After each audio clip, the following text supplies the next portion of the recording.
chances are when you buy a property subject to, there's already going to be insurance in place that the homeowner had there.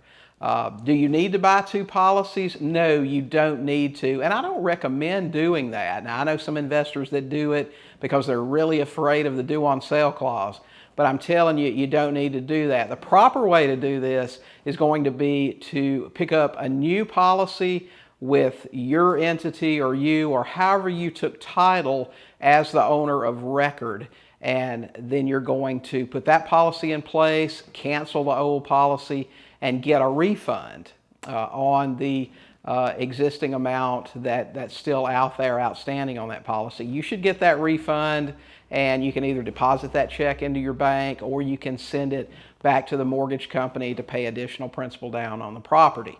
But do you need 2 policies? No, you don't. It is an option for you if you want to do it, but I don't recommend doing it.